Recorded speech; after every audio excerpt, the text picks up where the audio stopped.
Assalamualaikum warahmatullahi wabarakatuh. Pada kesempatan kali ini saya akan menjelaskan mengenai keterkaitan terjadinya tsunami dengan konsep gelombang.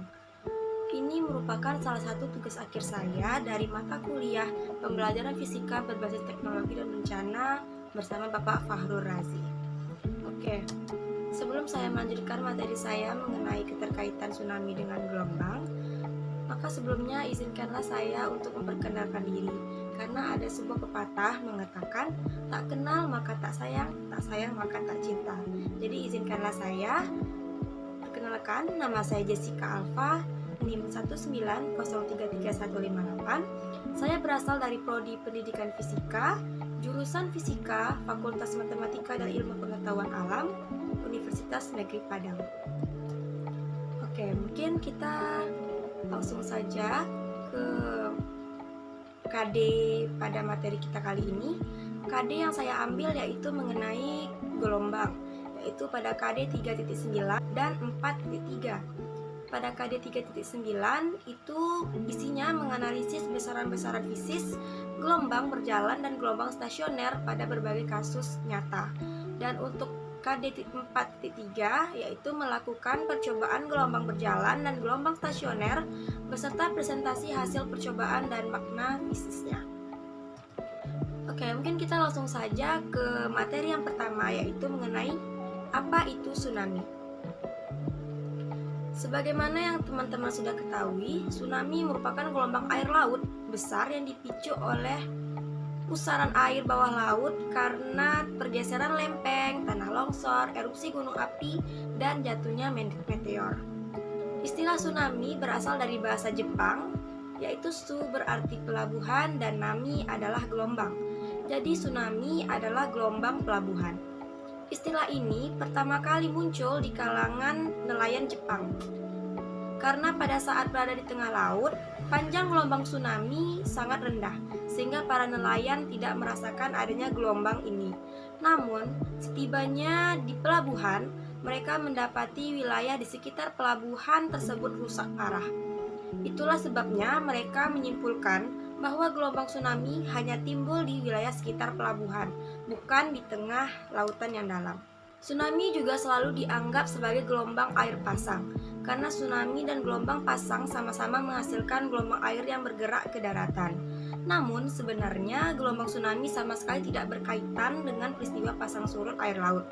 Untuk menghindari pemahaman yang salah, ahli oceanografi menggunakan istilah gelombang laut seismik atau seismic sea wave untuk menyebut tsunami yang secara ilmiah lebih akurat. Oke, jadi tsunami adalah gelombang air yang sangat besar yang disebabkan oleh macam-macam gangguan di dasar samudra. Gelombang tsunami bergerak cepat dengan ketinggian yang rendah di tengah lautan yang dalam sehingga tidak kelihatan ketika masih berada jauh. Namun begitu mencapai tepi atau wilayah dangkal, gelombang ini bergerak melambat tetapi juga semakin tinggi. Oke, mungkin kita akan kulik lebih dalam mengenai tsunami yang telah terjadi di Indonesia. Berdasarkan katalog gempa sejak tahun 1629 sampai 2002, di Indonesia pernah terjadi tsunami sebanyak 109 kali, yang mana 1 kali akibat tanah longsor atau landslide, 9 kali akibat gunung berapi atau vulkanik, dan 98 kali akibat gempa bumi tektonik. Kita akan masuk ke materi bagaimana terjadinya sebuah tsunami. Secara umum, gelombang tsunami adalah gelombang air besar yang diakibatkan oleh gangguan di dasar laut seperti gempa bumi. Tsunami membentuk gelombang yang menyebar ke segala arah dengan kecepatan gelombang mencapai 600 sampai 900 km per jam. Terjadinya tsunami dipicu oleh pergerakan secara vertikal pada lempeng yang berupa patahan. Oke, namun pada dasarnya terjadinya tsunami ini dipicu oleh jenis tsunaminya.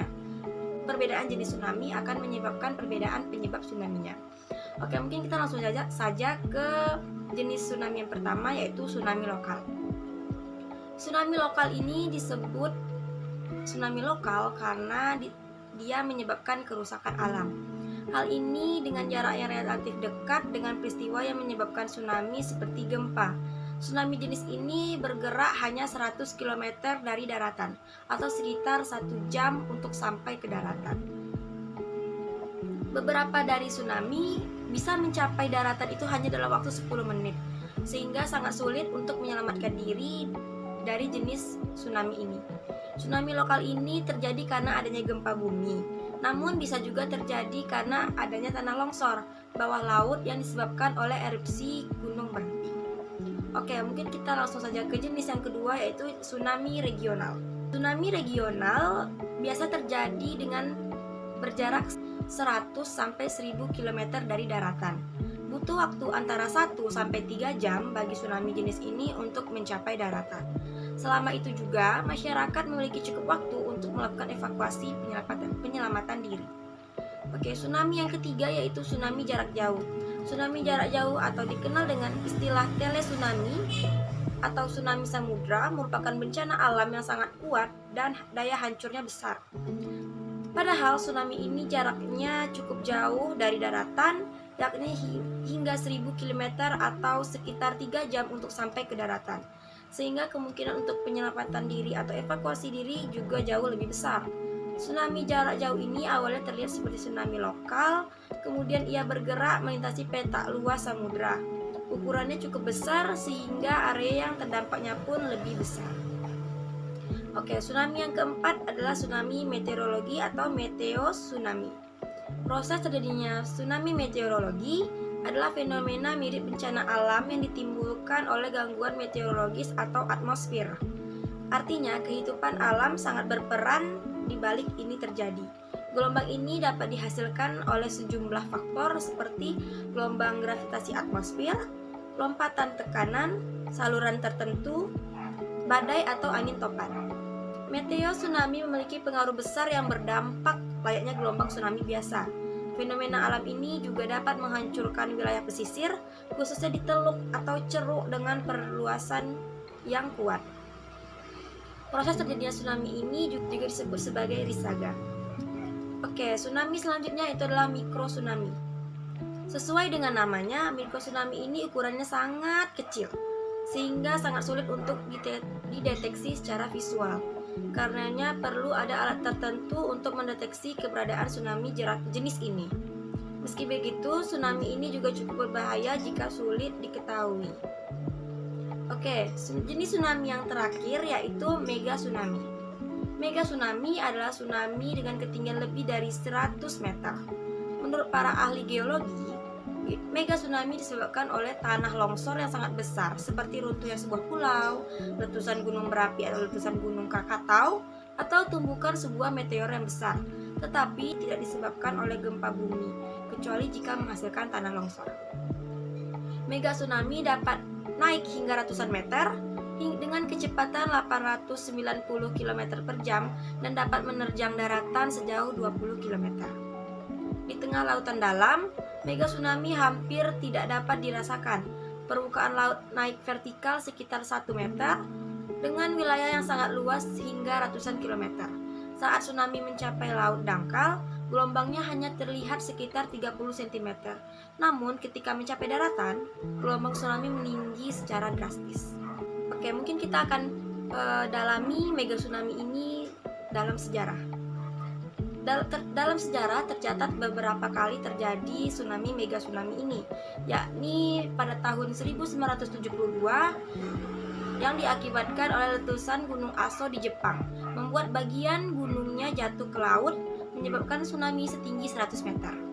Pada tahun 1958, longsor besar menyebabkan tsunami setinggi 524 meter di Teluk Lituya.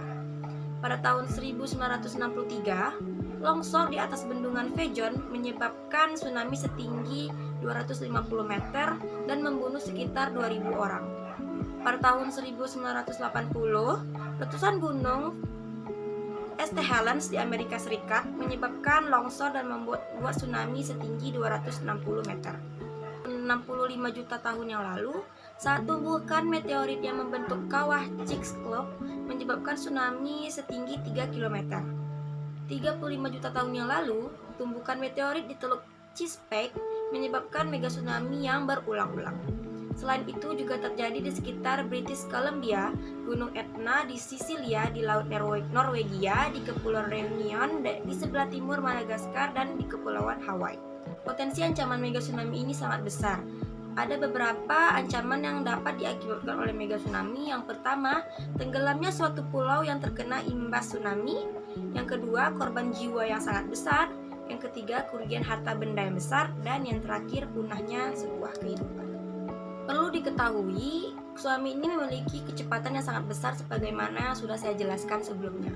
Gelombang tsunami bergerak dengan kecepatan ratusan kilometer per jam di lautan dalam dan dapat melanda daratan dengan ketinggian gelombang mencapai 30 meter atau lebih. Magnitudo tsunami yang terjadi di Indonesia berkisar antara 1,5 sampai 4,5 skala Imamura, dengan tinggi gelombang maksimum yang mencapai pantai berkisar antara 4 sampai 24 meter dan jangkauan gelombang ke daratan berkisar antara 50 sampai 200 meter dari garis tepi pantai.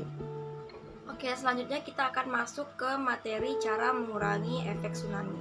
Sebelum kita melanjutkan materi mengenai cara mengurangi efek tsunami, kita harus lebih tahu dulu mengenai tanda-tanda terjadinya sebuah tsunami, sehingga kita dapat mengurangi efek dari terjadinya tsunami.